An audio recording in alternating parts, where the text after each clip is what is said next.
మనకి పెట్టాల్సిందంతా కూడా దోపిడీ చేస్తున్నారు వీళ్ళందరూ కూడా. ఈ దోపిడీ దొంగలు బయట ఉన్నారంటే బాగున్ను. ఎక్కడికి వచ్చేసారు?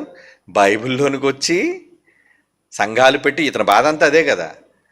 పాస్టర్గా వచ్చాడండి, సంఘాన్ని పెట్టాడండి, సంఘంలోని సేవకులేమో పేదాళ్ళుగానే ఉన్నారండి, కానీ కాపర మాత్రం కోటీశ్వరుడు అయిపోయాడండి, అన్నీ సంపాదించేస్తున్నాడండి, అన్నీ కట్టేస్తున్నాడండి, అన్నీ కొనేస్తున్నాడండి అనేసి అంటే అవును. నమ్మేవాడు ఉన్నంతకాలం, నమ్మి మోసపోయేవాడు ఉన్నంతకాలం, ఆడు నమ్మించేవాడు ఉంటూనే ఉంటాడు, బ్రతుకుతూనే ఉంటాడు. ఆడు దందా అది. కనుక నాయకుడు నువ్వు ఎప్పుడు అనుకోవాలి? సహాయం చేసేటప్పుడు, పంచేటప్పుడు, ఇచ్చేటప్పుడు. ఎవరు ఏ సంఘం ఇవ్వగలుగుతుంది? ఏ సంఘం పంచగలుగుతుంది? ఏమంటే ఏ సంఘం త్యాగం చేయగలుగుతుంది చెప్పండి? సంఘము అనగానే అంతా కూడబెట్టడం, కూడబెట్టిన తర్వాత డబ్బుల కోసం కొట్టుకోవడం. సంఘాలను గొడవలేంటి? వచ్చిన అమౌంట్ అంతా ఏమైపోతుంది? దోపిడీ. దేవుని పిల్లలారా, కనుక నిజంగా సేవకుడైన వాడు ఎలా ఉండాలి అని బైబిల్లో ఎన్నో సాక్ష్యాలు ఉన్నాయి. అంటే ఏంటి? పంచు. నువ్వు తిను, పర్లేదు, నువ్వు నూరుస్తున్నావు కదా కళ్ళాన్ని, నువ్వు తిను. నువ్వెంత తిన్నావు అనుకో, వాడికి ఎంత పెట్టు. లేనివాడికి చెయ్యి చాపు, పేదవాడికి ఇవ్వు. చెయ్యకపోతే ఎలా? ఏమండి, నీ చేతనైనందుకు సహాయం చెయ్యాలి కదా. నిన్న ఒక సేవకుడు చచ్చిపోయాడు. ఏమండి, పోస్ట్ మార్టం దగ్గర ఉండిపోయింది బాడీ. తీసుకెళ్ళాలి, సమాధి కార్యక్రమాలు చెయ్యాలి, అనాథగా మారిపోయాడు. ఫోన్ వచ్చింది, నాకు చేతనైనంత మట్టుకు నేను పంపాను. వెంటనే ఎవరిని సంప్రదించి కాదు, సేవకుడు. ఇలా ఎంతోమంది, మీకు తెలియదండి, అంటే నేను చెప్పటం గొప్ప, నేను చెప్పటం లేదు, కానీ ఎంతోమంది నాకు ఫోన్ చేసి, అన్న నాకు ఈ సహాయం కావాలని, కొంచెం నాకు డబ్బులు వేస్తారా? అలాగే మీరు ఎవరడక్కడ, నా దగ్గర ఏమి నిధులు లేవు, ఏదో కోట్ వేసుకొని ఉన్నాను కాబట్టి, అన్నయ్య దగ్గర జైశాల డైరెక్టర్ పిడి సుందరరావు గారు కొడుకు కాబట్టి ఈయన దగ్గర లక్షల రూపాయలు ఉన్నాయి అనుకుంటారేమో. లేవర్రా, లేవు. చెక్ చేసుకోండి నా బ్యాంక్ అకౌంట్లు కావలిస్తే. ఎక్కడ దొంగచాటుగా దాయలేదు. ఎప్పటికీ నా పిల్లల పేరు మీద ఏది నా సొంతమైన డబ్బులతో నా కొడుకు కానీ నా కూతురికి కానీ ఒక గజం స్థలం కూడా నేను కొనలేదండి. నమ్ముతారా? అవును, యథార్థంగా మాట్లాడడమే. కానీ ఇబ్బందులు ఉన్నాడు. ఎలా? ఒక సేవకుడికి నేను సాయం చెయ్యాలి, నాకు అవసరతలు ఉన్నాయి, నాకు లేములు ఉన్నాయి, నాకు అప్పులు ఉన్నాయి, నాకు బాధలు ఉన్నాయి, కానీ నేను చేయగలిగిన సాయం, అయ్యో చనిపోయాడు కదా, అతని కార్యక్రమాలకి ఇది కావాలి. ఎవరిని అడిగివ్వడం కాదు, ముందు చేతనైనంత మటుకు నేను చేయటమే. నా దగ్గర ఉందనుకోండి నేను చేస్తాను, లేదన్నప్పుడు లేదు నాన్న. చాలామంది నా దగ్గర తీసుకొని ఎగ్గొట్టేసిన వాళ్ళు కూడా ఉన్నారు. ఏం అడుగుతామండి?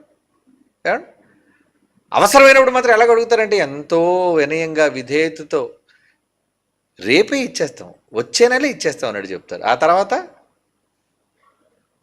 మనం పిలిచినా కూడా మన పట్ల చూడరు. ఏమండి, దేవుని పిల్లలారా, అంటే ఒక దోచుకునే సేవకుడికి, ఒక పంచేవాడికి, బైబిల్ ప్రకారంగా ఉండేవాడికి మనస్సాక్షి ఉండాలి. నేను బైబిల్ ప్రకారంగా సేవకుడిని అని ఎవడని చెప్పుకుంటే మనస్సాక్షి కావాలి. మరి ఈ రోజున సేవకులందరూ ఏంటి? మనస్సాక్షి ఉందా? ఏం మనస్సాక్షి ఉంది? ఏం మనస్సాక్షి ఉంది చెప్పండి? సరే, పోనీ తీసుకోండి, కానుకల రూపంలో నీకు వస్తున్నాయి, పోనీ నీకు చేస్తున్నారు, తీసుకో, తప్పులేదు. కానీ ఎదుటివాడికి అవసరమైనప్పుడు కూడాను చెయ్యి చాపాలి కదా, పంచాలి కదా. మొదటి శతాబ్దం క్రైస్తవ్యం ఏం చెప్పింది, ఏమి నేర్పించింది క్రైస్తవ్యానికి? చారా స్థిరాస్తులు అమ్మి కదా దేవుని కోసం పెట్టిన వాళ్ళు ఉన్నారు. మరి ఈరోజు మనం క్రైస్తవులుగా అదే బాటలో నడవాలి అని అనుకొని కాంక్షిస్తున్న క్రైస్తవులుగా మనం నడవద్దా? మనం చెప్పొద్దా? మనం చెయ్యొద్దా? నువ్వు సహాయం చెయ్యొద్వా? దేవుని పిల్లలారా, ఈరోజు అంటే సేవకులైన వాళ్ళు ఎలా మారిపోయారని అంటే ప్రతి రూపాయి జాగ్రత్తగా దాచి ఎక్కడా ఖర్చు పెట్టకుండా తమ స్వలాభం కోసం, నిజమండి, లాభాల కోసం. కొంతమంది మరలా చెప్తున్నాను, మన ముసుగులో చాలామంది ఉన్నారు. ఏమనంటే బైబిల్ ఓపెన్ యూనివర్సిటీలో నేను పలానా అండి, కనుక కొంతమందిని గ్యాదర్ చేయటం, మరి ఇక్కడ నేను చర్చి కట్టించాలి అనుకుంటున్నానండి, లేదంటే స్థలం కొనాలి అనుకుంటున్నాను, డబ్బులు ఇస్తారా? మన బ్రాండ్ చూసి, మన ముఖం చూసి చాలామంది మీలాంటి త్యాగశీలు అయిన వారు ఇస్తున్నారు. తీరా ఇచ్చిన తర్వాత ఏం జరుగుతుందో తెలుసా? ఇచ్చిన తర్వాత ఏం చేస్తుందో తెలుసా? ఇంటికి దేని మీద పెట్టుబడి పెడుతున్నారు? వాళ్ళు ఏమైనా స్థలాన్ని యూనివర్సిటీకి రాశారా? అంటే ఇప్పుడు ట్రస్ట్కి రాశారా?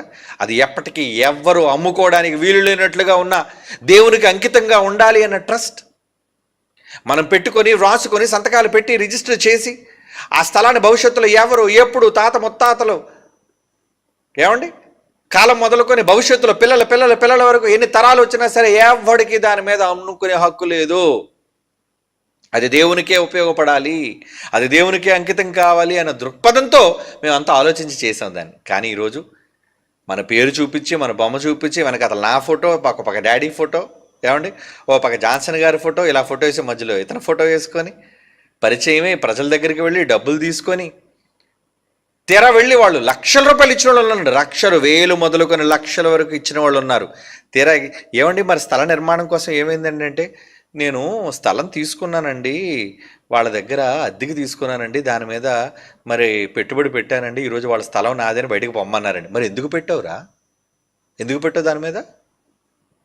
నీది కానప్పుడు కనీసం నీది కూడా కాదు, అది నీ స్థలం కాదు, నీ సొంతం కాదు, అసలు నిన్ను కూడా మేము నమ్మలేము, నీ పేరు మీద ఉంటే మాత్రం ఎలా? చాలామంది అండి బైబిల్ ఓపెన్ సిటీ పేరు చెప్పి వాళ్ళ పేర్ల మీద స్థలాలు ఉంటే దాని మీద పిల్లలందరినీ అడిగి కట్టేసుకున్న తర్వాత మీరు బయటకు పోండి అన్నారు నిర్మోహమాటంగా, మీరు బయటకు వెళ్ళిపోండి అని. సంఘాన్ని అర్ధాంతరంగా తగిలేశారు బయటికి. ఇది నా స్థలము, నా ఇల్లు, మీరెవ్వరు ఇక్కడ ఉండడానికి వీలు లేదు. వ్యతిరేకం. ఏం చేస్తారు ఇంక పిల్లలు? వాళ్ళు గోలండి. ఏమంటే అన్నయ్య మీ అందరి మొహం చూసి దేవుడి కోసం నిలబడతాడు అనుకోని మేము డబ్బులు ఇచ్చాం, ఈరోజు బోర్డు తిరిగేస్తాడు, ఎక్కడికో పోయాడు, ఏదో బోధలోనికి వెళ్ళిపోయాడు, ఏదో సంఘంతో వెళ్ళిపోయాడు, మమ్మల్ని బయటికి పొమ్మంటున్నాడు. అప్పుడు మేమేమంటాం? నువ్వెందుకు ఇచ్చావు? అందుకే ఎవరైనా దేవునికి యథార్థంగా తమ కష్టాన్ని ఇవ్వాలి అనుకుంటే అది దేవునికి అంకితమని రాయాలి. అలా చేసిన వాళ్ళు నెంబర్ 1 నాకన్నా పెద్దవాడైన అన్నయ్య కదండి, Rajendra, great man, deputy director Rajendra Babu, రాజుల్లో కట్టాడు కదా బిల్డింగ్. మొట్టమొదటిసారిగా దేవునికి అంకితం కావాలి అని తన స్థలాన్ని వ్రాయటంతో పాటు ఆ స్థలం మీద 3 అంతస్తుల భవనాన్ని నిర్మించి అది కోట్ల రూపాయలండి ఈరోజు. అది నిజంగా ట్రస్ట్కి రాసి అది ఈ రోజుకి తనకు కానీ తన పిల్లలకు కానీ సంబంధం లేకుండా తానుంటే నీళ్ళు చిన్నిల్లు అండి, కానీ దేవుడి కోసం కట్టించింది పెద్దదండి. త్యాగం అంటే అది. నువ్వు దేవుడి కోసం గొప్పగా త్యాగం చేసి పెట్టు. ఈరోజు మనం అంత పెద్ద ఆడిటోరియం కట్టామండి, ఎవరి పేరు మీద ఉంది? మా ఎవరి పేరు మీద లేదు, అది దేవుడికి రాసేసాం. అది సంతకాలు పెట్టేశారు ఎప్పుడో. అది దేవునికే చెందాలి. అది ఎవ్వరు, నా కొడుకు కానీ నా కొడుకు కానీ నా మనవడు కానీ ఎవ్వరు దాన్ని ముట్టుకోవడానికి హక్కు లేదు. ఎందుకంటే లోకంలో చాలా మటుకు అలాగే జరుగుతున్నాయి. దేవుడి పేరు చెప్పడం, స్థలాలు సంపాదించుకోవడం, తమ అవసరాల కోసం అమ్మేసుకోవడం, వాడేసుకోవడం. వాళ్ళ సేవకులంటే కాదు. ఒక నిర్ణయంతో, ఒక ప్రణాళికతో, భవిష్యత్ ఆలోచనతో ముందుకు వెళ్ళేవాడు సేవకుడు అంటే. నిజంగా జైశాల్ గారికి వచ్చిన ఆలోచన ఎందుకు వచ్చింది అలాగా? చాలామంది ద్రోహులైన వాళ్ళు ఈ స్థలం నాదని బయటికి గెంటేయటం వలన. అందుకే ఎవ్వరు అది దేవుడికి పూర్తిగా వ్రాసినంత వరకు, అది ట్రస్ట్కి వ్రాసినంత వరకు ఎవ్వరికి ₹1 కూడా ఇవ్వకండి. ఎందుకంటే ఈరోజు నమ్మకంగానే కనబడతానండి నీకు. తేడా వచ్చిందో ఇది నా స్థలం, నువ్వు బయటకు పో అంటాడు.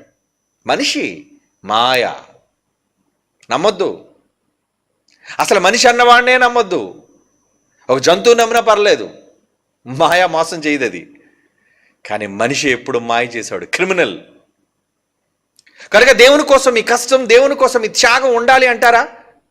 నిజంగా దేవుడి పని ఎక్కడ జరుగుతుందో జరుగుతున్న పనిలో పెట్టండి పెట్టుబడి. ఊరకని స్థలాల పేరట, గృహాల పేరట, భవనాల పేరట వాడికి అమూల్యంగా పెట్టేశారనుకోండి, ఆ తర్వాత వాళ్ళు దాన్ని కైవసం చేసుకుంటారు. తమ బ్రతుకు తెరువు కోసం, తమ లబ్ధి కోసం, తమ లాభాల కోసం మన పేరు చెప్పుకొని ఇల్లు సంపాదించుకున్నారు, మన పేరు చెప్పుకొని స్థలాలు కట్టుకున్నారు, మన పేరు చెప్పుకొని భవనాలు నిర్మించుకున్న వాళ్ళు ఈరోజు ఎంతమంది లేరనుకున్నారు? చాలామంది ఉన్నారండి. సరే, నువ్వు ఉండడానికి ఇల్లు కావాలంటే కట్టుకో, అడుగు, పర్లేదు. ఏమండి ఇది నేను కట్టుకోవడానికి ఇల్లు, ఓకే రాసుకో. ఏమండి ఈరోజు మనం ట్రస్ట్కి రాయమంటుంది కూడా ఏమంటున్నావు? నీ స్థలం అంతా రాసిచ్చేమనలేదండి. ఒకళ్ళ స్థలంలో ఒక 2 అంతస్తులు భవనం కట్టుకుని ఆయన అందులో ఒక ఫ్లోర్ దేవుడి కోసం ఒక హాల్ ఉంది కదా, అది రాసిచ్చేయి. నీ స్థలం నీ పేరు మీద ఉంచుకో. దేవుని కోసం ఇచ్చావా? అది దేవుని కోసమే ఉండు. ఎందుకంటే దేవునితో నువ్వు ఒడంబడిక చేసుకున్న తర్వాత, దేవుడికి మాట ఇచ్చిన తర్వాత నువ్వు వెనదరగడానికి లేదు. మాట తప్పావా, అది నీ దగ్గర నుంచి ఎలా రాబట్టుకోలో దేవుడికి తెలుసు. చెప్పేశాడు ఆయన. నువ్వు ఒడంబడిక చేసావా దేవుడికి అని, దేవుడికి ఇచ్చేయి. దేవుడి దగ్గర ప్రమాణం చేసావా, ఆ ప్రమాణానికి కట్టుబడి ఉండు. అప్రమాణం చేసావా, యెహోవాకు చాలా కోపం అండి. అందుకే దేవుడు పేరు చెప్పి ఎప్పుడు కూడా ప్రమాణాలు చేయకండి. నువ్వు యథార్థవంతుడు అయితే, దానికి మాట కట్టుబడిన వాడు అయితే చెయ్యి, ప్రమాణం చెయ్యి. ప్రమాణం చేసిన తర్వాత ప్రాణం పోయినా సరే దానికి కట్టుబడి ఉండాలి. మరి దేవుడి కోసం నిలబడేవాళ్ళు, దేవుడి కోసం ఇచ్చేవాళ్ళు, దేవుడి కోసం త్యాగం చేసేవాళ్ళు, మరి మీరు ఎంతమంది త్యాగాలతో ఇస్తున్నారే, ఇస్తున్నప్పుడు ఏం చేయాలి? దేవుని కోసం ఉండాలి. ఈరోజు చాలామంది దేవుడి పేరు చెప్పుకొని స్థలాలు కొంటున్న వాళ్ళందరూ నిజంగా ఎవరి పేర్ల మీద ఉంటే వీళ్ళు అడగరు కదండి. ప్రతి వాళ్ళ దగ్గరికి వెళ్ళి అడుగుతారా? పెద్ద సేవకుడి దగ్గరికి వెళ్ళి, ఏమండి మేము ఎంత డబ్బు ఇచ్చాం కదండి, నేను లక్షల కోట్లు ఇచ్చాం కదండి, ఏమండి మీరు ఎవరి పేరు మీద పెట్టారండి అని అంటే అడగడి చూడండి. అలా ఏదో వాళ్ళ పేరు, ఆ సొంత ఒక సొసైటీ ఫామ్ చేసుకుంటాడు, ఆ సొసైటీలో వాడి కుటుంబం ఉంటుంది, ఏమండి వాడి భార్య, వాడి పిల్లలు, వాడికి సంబంధించిన వాళ్ళు వాళ్ళే ఉంటారు. ఎందుకంటే ఎప్పుడు ఏం చేసినా వాడికే చెందుతుంది, వాడి కుటుంబానికే చెందుతుంది. ఇలాంటి స్వార్థపరులండి దేవుని పిల్లలారా. అలాంటి స్వార్థపరులుగా మనం ఉండొద్దండి. ఎందుకంటే మనం బైబిల్ నేర్చుకుంటున్న వాళ్ళం. అని లోకంలో ఏం పట్టుకుపోతాం, ఏం దాచేసుకుంటాం, ఏం మిగిలి చేసుకుంటామని చెప్పండి. ఇక్కడ ఏది సాధించినది దేవుని కోసమే పెట్టుబడి పెట్టాలి. ఎందుకంటే మన సంపాదన అంతా అక్కడ, మహాలోకం, పరలోకంలో కదా మనం సంపాదించుకునేది, అక్కడ కదా మనం దాచుకునేది. భూములైనా ఇళ్ళైనా ఏదైనా మనకెప్పుడు స్థిరంగా ఉండేది పరలోకం.